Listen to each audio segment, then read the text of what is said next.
Aujourd'hui, nous rencontrons Dominique Besson-Soubou. Elle milite depuis qu'elle a 30 ans. Son histoire a commencé à La Réunion où elle découvre les enjeux de l'outre-mer. Puis elle deviendra assistante parlementaire au Sénat et récemment à l'Assemblée nationale. Ensemble, nous allons découvrir son parcours depuis les débuts jusqu'à aujourd'hui. Alors bonjour Dominique, est-ce que pour les auditeurs et auditrices, tu peux te présenter en quelques phrases ? Dominique Besson-Soubou avec un parcours un petit peu atypique où le militantisme est revenu un peu sur le tard quand je suis arrivée à La Réunion. Avant, je militais, j'avais des idées, j'avais un grand mot de idéal, mais je n'étais pas engagée comme je le suis maintenant et depuis quelques années. Je suis arrivée à La Réunion en 89, c'était la chute du mur de Berlin, c'était la polémique sur les foulards islamiques. Et je suis arrivée à La Réunion où j'ai vu des femmes se promener avec des foulards, des femmes en sari, des femmes en boubou. Et ça a été vraiment un choc de voir qu'effectivement, il y avait autre chose que la France hexagonale dans la vie. Et ça a été commencé à être le déclic, où je me suis rendu compte qu'il existait autre chose que ce qu'on nous avait tout le temps dit, qu'on voyait à la télé, qu'on entendait dans les discours traditionnels, dont on ne parle jamais. Tous ces outre-mer, c'était... on pensait, les mots qui viennent le plus souvent quand on interroge des personnes un peu plus vieilles que moi, malgré mon âge, c'est les confitis de l'Empire, les danseuses de la République. Et en fait, c'était pas ça. J'ai découvert depuis 89 et bien que les Outre-mer sont pratiquement des sentinelles. Et des sentinelles, par exemple, pour le climat. Il y a quand même un village à Saint-Pierre-et-Miquelon qu'on va être obligé de déplacer à cause de la montée des eaux. Et ça, est-ce qu'on le sait dans l'Hexagone ? Non. On est des précurseurs un petit peu. Il y a une grande surface accouplée à un centre culturel sur Vendôme qui a mis des panneaux photovoltaïques sur les parkings. Mais ça fait 20 ans qu'on le fait à La Réunion. Donc, on est vraiment des précurseurs. À un moment, vu la manière dont on considère les Outre-mer depuis l'Hexagone, depuis Paris, voire depuis Bruxelles, on était obligés, les Outre-mer, de travailler sur nos propres solutions et faire avancer les choses pour le changement climatique, pour tout un tas de choses. D'accord. Et ce qu'on demande plus maintenant sur les Outre-mer, c'est vraiment d'avoir une reconnaissance et pas d'être traité à côté, en annexe, ou méprisé, ou pas considéré du tout. Et quand tu dis « on » en Outre-mer, c'est-à-dire que toi, c'est quoi ta place dans tout ça ? Eh bien, j'ai rencontré des gens qui ont beaucoup marqué, notamment une personne, enfin deux. Il y a Paul Vergès, que j'ai beaucoup écouté et qui était vraiment, je dirais presque le révélateur de ce que je pouvais, de choses que je pouvais donner. Et une autre façon de voir. Et j'ai commencé à le voir différemment. Toute cette partie de manière de traiter les Outre-mer. En 93, événement du Chaudron. Bon, c'est un quartier de Saint-Denis. Il y a eu des manifestations. Qu'est-ce qu'a fait l'État français ? Il a envoyé des militaires avec des espèces de petites chenilles, des petits blindés minuscules, je ne sais pas comment ça s'appelle. Et la provocation de l'État français, c'était de les appeler Simandef et Anchin, par exemple. Simandef et Anchin étant les noms d'esclaves marrons, c'est-à-dire d'esclaves qui se sont battus pour avoir leur liberté. Et c'est là, ce premier choc, cette révélation, je l'ai entendu par Paul Vergès et j'ai vu la réalité concrète des choses. Et bon, ça c'était 91, 2023, il y a toujours le même sentiment de suprématie de l'Hexagone de Paris sur les Outre-mer. Deux petits exemples. Comme ça. Janvier, cette année, janvier 2023, la Guyane, les vœux du CNES. La directrice du CNES, du Centre national d'études spatiales, dit « Je tiens à remercier l'ensemble du personnel, les ingénieurs, les techniciens et les Guyanais. » Ce qui veut dire en clair que pour la tête de cette bonne femme qui travaille et qui est à la tête du CNES, les Guyanais ne pouvaient être ni techniciens ni ingénieurs. C'est lamentable, c'est scandaleux. Alors que c'était pas du tout le cas, finalement. Alors, c'est un petit peu le cas parce qu'on a maintenu, faire jouer ce qu'on appellerait la préférence locale. Non, c'est tout un réseau de copinage où il y a d'autres gens, parce qu'ils ont fait les mêmes études ou dans les mêmes écoles, qui viennent.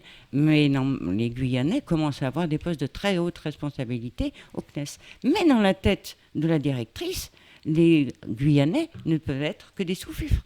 Et ce n'est pas un exemple tout seul. Plus récemment, c'est Darmanin. Ce brave Darmanin, lors d'un congrès, dit que les Outre-mer devraient aimer l'Hexagone.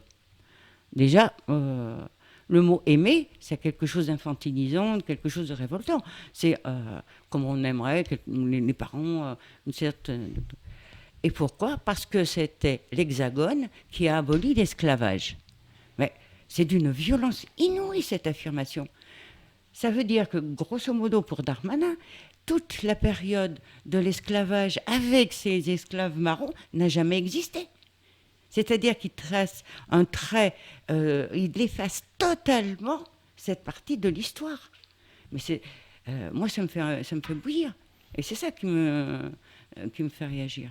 Oui, puis son intervention la dernière fois à Mayotte, enfin, du coup, tous les ans ou tous les 3 ans, on a le droit à des interventions de la France pour justifier la sécurité là-bas ou ce genre de choses. Donc c'est toujours pas fini et c'est juste un épisode, oui. Comme l'épisode du voile tous les ans. On a toujours le droit. Tout à fait. Et l'Hexagone n'a toujours pas compris l'importance des Outre-mer. Il y a eu des tonnes de rapports. Les Outre-mer, une chance pour la République. Ah bon ? Ben, on voudrait bien l'avoir, cette chance. On voudrait bien l'avoir concrètement. Parce que même là, actuellement, je suis assistante parlementaire. J'ai travaillé sur des dossiers, notamment quelque chose qui s'appelle les énergies renouvelables. L'accélération de la mise en place des énergies renouvelables. Pas un mot sur ce projet de loi avec Outre-mer. Pas un mot sur les Outre-mer. Rien. Comme si les Outre-mer n'existaient pas, comme si les Outre-mer n'avaient pas de soleil, n'avaient pas le vent, n'avaient pas la houle, n'avaient pas le volcan, n'avaient pas les vents. On n'existe pas. Et est-ce que, du coup, avec le député Perceval Gaillard, où tu es assistante, vous avez pu proposer des amendements ou quoi que ce soit pour faire rentrer les Outre-mer dedans ? Ah bien sûr, et puis pas que Perceval Gaillard, la totalité des Outre-mer. Même les gens des gens qui sont plutôt Renaissance, dans les couloirs, nous ont fait part de façon très soft, mais de leur mécontentement de voir qu'effectivement on était oubliés, une fois de plus. Alors, bien sûr, on a tous déposé des tonnes d'amendements, des amendements. Il n'y en a pas un qui a été rejeté. Avec au motif, on verra plus tard dans une loi spécifique. Ils nous ont refait le coup pour le ZAN, zéro artificialisation nette.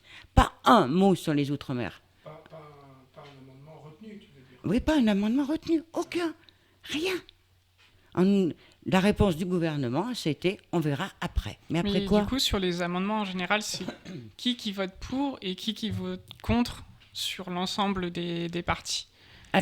C'est très transversal. Que ce soit au niveau du PS, LFI, le PC, les Verts, le groupe LIOT, parce que LIOT, c'est Liberté, Indépendance, Outre-mer et Territoire. Donc, ils ont 3 ou 4 députés ultramarins. Donc, c'est là où il y a des députés ultramarins, les gens sont sensibilisés, les élus sont sensibilisés à ces questions-là. Mais jusqu'à quand on va attendre pour qu'on s'occupe des Outre-mer ? C'est pas possible. Pour le zéro artificialisation nette, c'est une proposition de loi, donc émanant de parlementaires.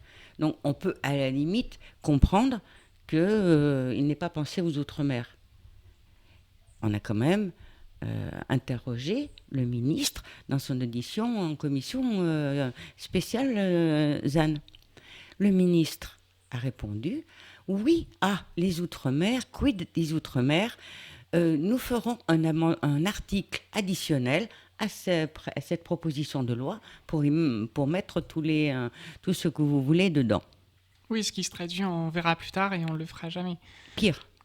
Pire parce que une fois qu'on a eu cette affirmation, et vous pouvez le prendre, hein, l'audition de Béchu, elle est sur la commission des affaires économiques, c'était en juillet, enfin, je pourrais vous retrouver la date, il le dit bien, on mettra un article additionnel. Et ces services ont dit ah non, il y a eu un article un amendement qui a été adopté, donc la situation elle est résolue. Mais elle n'est pas résolue du tout, mais pas du tout. On ne peut pas traiter les Outre-mer qui sont pour la plupart des territoires insulaires, sauf la Guyane, hein, je ne ferai pas l'erreur de Darmanin ou de Macron, bien évidemment, mais où il y a une exiguïté du territoire, où il y a des volcans, et puis c'est une question de population, de progression démographique. Et du coup, toi, en tant que militante, où tu as grandi, tu as vécu là-bas, et tu participes toujours activement au Parlement, comment vivent les habitants là-bas, cette relation que tu as avec eux, leurs revendications, finalement, en fait, par rapport à la politique aujourd'hui Elle tiendra un mot, respect. Les Outre-mer ne demandent pas forcément la lune, l'argent, le beurre et l'argent du beurre. C'est simplement leur reconnaissance de ce qu'ils sont, le respect de ce qu'ils sont. On ne peut plus continuer à être considéré comme quelque chose d'annexe, quelque chose qui n'existe pas. Et c'est la principale préoccupation. Et avec une envie, un sentiment un petit peu mitigé d'être à la fois fier d'être français, mais fier d'être réunionnais, d'être ultramarin, fier aussi d'appartenir, pour ce qui est de la Réunion, à l'océan Indien, aux îles des Mascareignes, et quelque part aussi fier d'être européen. Mais ça, cette façon de voir qu'il y a trois cultures, trois types d'attachement, ça, l'Europe ne le reconnaît pas. La France ne le reconnaît pas non plus. Et pourtant, c'est une réalité.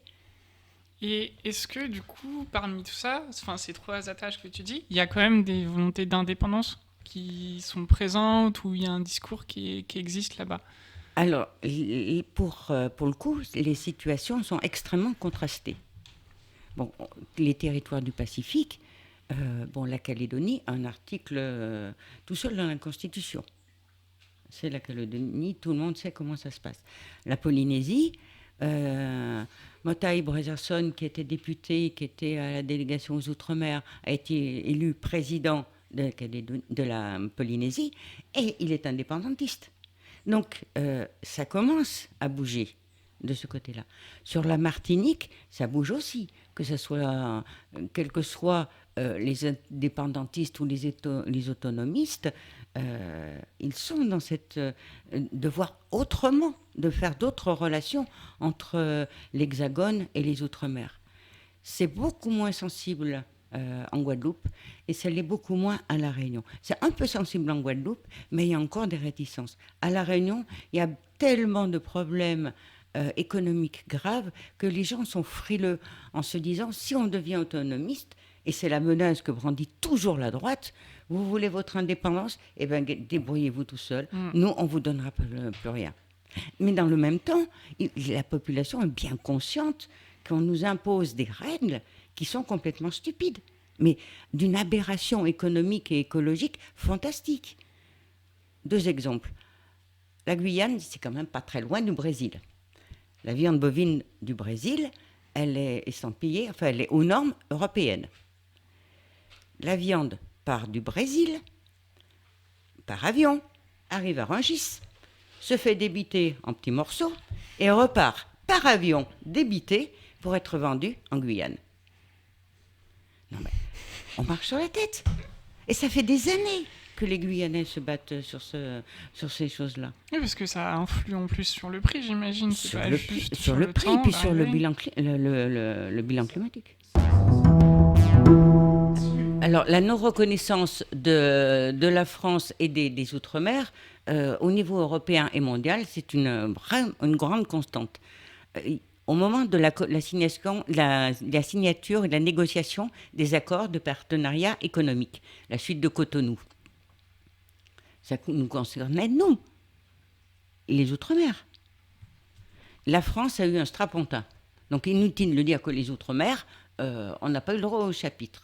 Et on a eu des aberrations où des produits pouvaient rentrer pour des raisons économiques sur le territoire réunionnais, alors qu'ils étaient traités par des produits phytosanitaires que l'Europe interdit dans les territoires français et européens. Et c'est une aberration. Là aussi, on marche sur la tête. Donc, voilà, c'était pour les accords économiques, c'est pour les conventions de la déforestation, c'est pour tous les documents, même dans la commission de l'océan Indien. Mais du coup, attends, juste sur la déforestation, comment ça se fait que la France ou les Outre-mer ne soient pas du tout représentés par rapport à ce qui se passe au Brésil? Encore faudrait-il que la France reconnaisse que les Outre-mer ont droit à la parole. Là, ils parlent en nos lieux et places. Du style, vous êtes des enfants, vous ne comprenez rien. Nous, on est d'État à État. Donc, le problème, c'est de les négociations internationales du style de ce qui s'est passé pour la forêt amazonienne. C'est soit de région à région, de ville à ville ou d'État à État. La Guyane n'étant pas encore un État, hop. Mais pourtant, il y a une partie de l'Amazonie qui appartient à la France aussi. C'est une 22%, si je me trompe pas. Oui, mais c'est ça appartient à la France. Où sont les Guyanais là-dedans? Nulle part.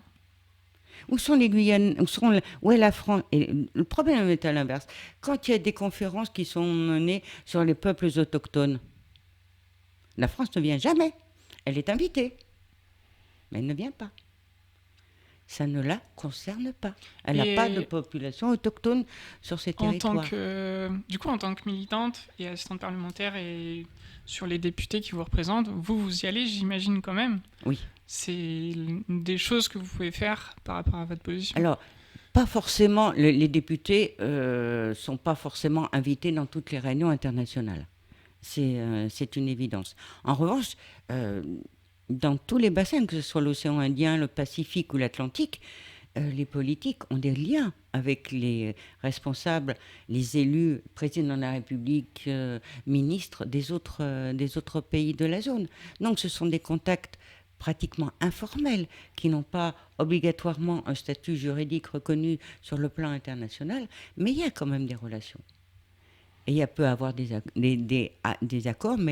et des désaccords aussi d'ailleurs, mais qui ne sont pas forcément pris en compte, puisqu'il y a cette fameuse volonté de traiter d'égal à égal, donc d'État à État, et ainsi de suite. Et si on refait un petit bond dans le temps, du coup, quand tu es arrivé à La Réunion et que tu as dit, là, c'est là où ça m'a choqué, c'est là où j'ai commencé à militer, j'ai cru comprendre que tu as commencé à militer au PCR.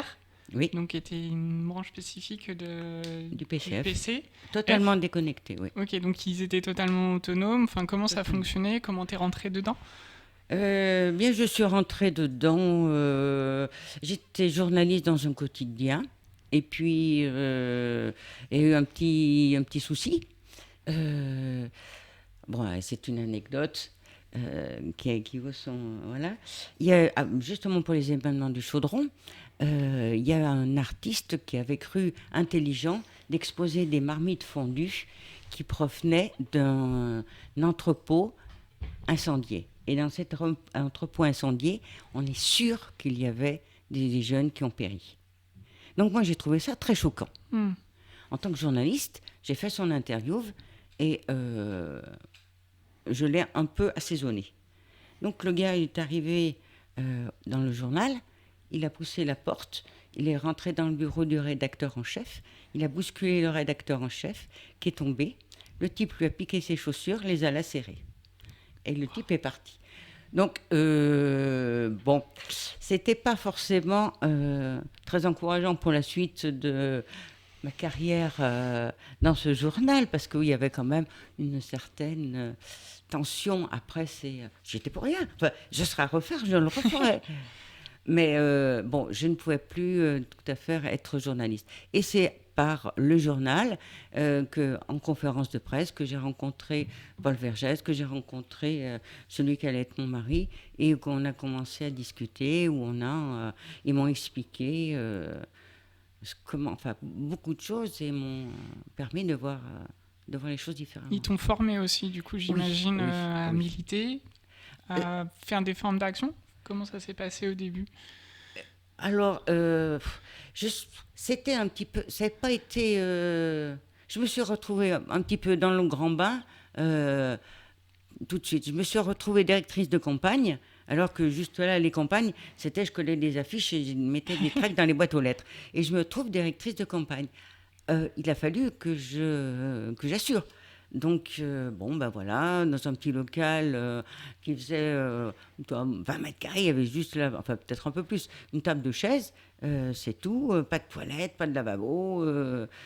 Et en face du candidat, c'était pour des législatives, en face du candidat de la mairie, au premier tour, on l'a sorti. On a sorti tout le monde, on s'est retrouvés au second tour. Waouh. Mais c'était parce que la personne, euh, le député, c'était un médecin. Et un médecin qui avait rencontré énormément de gens et qui, quand les gens n'avaient pas le moyen de payer, c'était à l'époque ce qu'on appelait les bons roses, c'est-à-dire on allait chercher à la mairie un petit bon pour pouvoir payer le médecin. Voilà. Quand il n'y avait pas, il ne se faisait pas payer, ou il partait avec ce que les gens avaient. Donc Ibrahim était connu. Et il a gagné, pas parce que j'étais directrice de campagne, ça c'est sûr que non, mais parce que c'était lui. Et à un moment, je me suis retrouvée avec une invitation de la direction du PCR à dire, bon ben voilà, vous êtes les candidats face à la droite, on se met à votre service. Ah bon, comment dire, j'avais pas prévu ça au départ, quoi. C'était pas du tout comme ça que j'avais envisagé. Même si effectivement on y va, on va gagner. Mais entre le dire, la conviction que l'on parle comme ça, et un moment devant la réalité, ben voilà, c'était compliqué. Mais et il a gagné. Trop bien. Du coup, ça veut dire que vous étiez au premier tour en face du PCR, en face de la droite, et j'imagine d'autres partis, et c'est seulement après, genre, il y a eu l'union, on va dire, un peu de gauche. En face du PCR, en face des Verts, en face de tout le monde. Nous, on est un petit parti, un minuscule, un petit parti, enfin une petite formation politique, même pas déclarée. On pouvait faire nos réunions, c'est ce que disait la presse réunionnaise, dans une cabine téléphonique. Bon, c'est les plus grandes, hein, celle où on pouvait rentrer en fauteuil. Mais on a quand même gagné.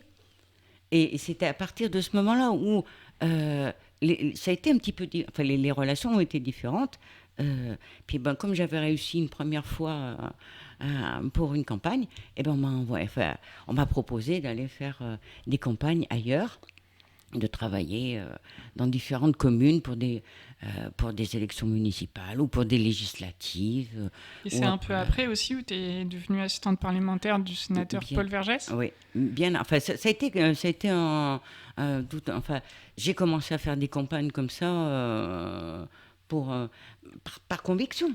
Bien sûr, mais sans... en étant au parti. Et après, quand Paul Vergès a été élu, j'ai travaillé avec lui à son cabinet. Je m'occupais de la communication et de la communication politique. Bon, après, on a perdu un peu la région. Après, j'ai fait d'autres choses. Et quand il a été élu sénateur, je lui ai dit, voilà, moi, j'aimerais bien aller à Paris. Il m'a dit, OK, banco. Et je me suis retrouvée assistante parlementaire du sénateur. Est-ce que tu peux expliquer un peu à quoi ça consiste en quoi d'être assistante parlementaire au quotidien, pour aider à faire des amendements, pour aider à la communication? Quel est au quotidien en fait ce travail? Alors le mien, Paul Vergès ne venait pas très souvent à Paris, il avait 90 ans, donc c'était, imaginez 12 heures d'avion et un choc climatique de 20 degrés, c'est pas forcément très bien. On était en contact tous les jours. Donc j'étais un peu ses yeux et ses oreilles sur Paris. J'avais le droit, et ça c'était pour tous les collaborateurs de députés ultramarins, d'aller dans les réunions organisées dans les ministères. C'est comme ça que j'ai vu un certain nombre de ministères. Et c'est beau, hein, ils vivent pas, non, c'est pas des HLM. Hein. Et puis, effectivement, regarder avec les autres formations politiques. Quand il y avait des textes sur les Outre-mer, essayer de faire... Allez, je lâche un très gros mot du lobbying. C'est-à-dire essayer de convaincre d'autres forces politiques qui n'avaient pas forcément de représentants des Outre-mer de la pertinence de ce qu'on allait proposer comme amendement. Et puis le sénateur arrivait, venait en séance, on discutait sur les amendements. Mais toute la partie administrative de les déposer, ils disaient voilà, il faut aller dans ce sens-là, point. Et puis voilà. Plus du coup là, c'était plus au début des années 2010. Oui. Euh, 2012, je suis arrivée en juin 2012 à Paris. Donc presque 9 mois après son élection. Jusqu'en 2016. Jusqu'en 2016. Et à cette époque, est-ce qu'il y avait déjà tous les outils numériques pour déposer des amendements, etc. ou pas du tout? Est-ce que tu as vécu l'avant, en fait? Comment ça se passait? Alors, ça se passait. Alors, oui, il y avait déjà les outils numériques. C'était bien. On avait la possibilité donc de les modifier, de voir ceux des autres, donc d'avoir une position, de proposer une position aux députés j'étais au groupe CRC, communiste, Paul Vergès y siégeait, de leur dire, voilà, on déposera un amendement là-dessus, qu'est-ce que vous en pensez? Oui, non, voilà, il faudrait le faire autrement, voilà. Donc, oui, c'était bien, on pouvait suivre les séances. Et bien sûr, sur les budgets d'outre-mer, et pratiquement jusqu'à la fin. Et c'est revenu l'année dernière. Les budgets d'outre-mer, dans le marathon budgétaire, le vendredi soir à la séance de 21h. Vous savez, là où il y a beaucoup de monde dans l'hémicycle. Après une semaine de parler que de budget, les élus ont peut-être envie de faire autre chose un vendredi soir. Et bien, c'était systématiquement les Outre-mer. C'est ce que je vous disais. Dans tout, ce mépris pour les Outre-mer, voilà. Et c'est encore le dernier budget, celui du PLF 2023, c'était un vendredi à 21h, jusqu'à 4h du matin. Oui, du coup, quand on dit les députés ou les assistants, ils parlent pas du tout, ils travaillent pas. C'est assez relatif par rapport à ce qu'on peut entendre ou ce que tu reportes sur ces horaires. Ah oui, enfin, moi, j'étais pas obligée d'y assister. Mais on est là pour... je ne le ferai pas tous les jours. Mais une fois le budget des Outre-mer, c'est bien évident que je ne peux pas être absente. Enfin, les assistants ne peuvent pas être absentes. C'est notre boulot. On a besoin de... au cas où notre député... on ne sait pas comment vont tourner les débats. Il y a toujours quelqu'un qui a une idée complètement saugrenue à laquelle on n'avait pas pensé. Il faut quand même réagir. Il faut apporter des éléments. Bien sûr, ils ne savent pas tout, nous non plus. Mais nous, on a la possibilité Internet qui est peut-être un peu plus limitée dans l'hémicycle. Parce que du coup, dans l'hémicycle, ils sont contraints comment? Parce que souvent, on les voit avec leurs ordinateurs, etc. Alors, à l'Assemblée, maintenant, oui. Ils ont plus les ordinateurs qu'avec Paul Vergès, c'était le dossier de séance avec les interventions écrites, les propositions. C'était vraiment sur du papier. Merci pour votre écoute et nous retrouverons notre voix militante au prochain épisode.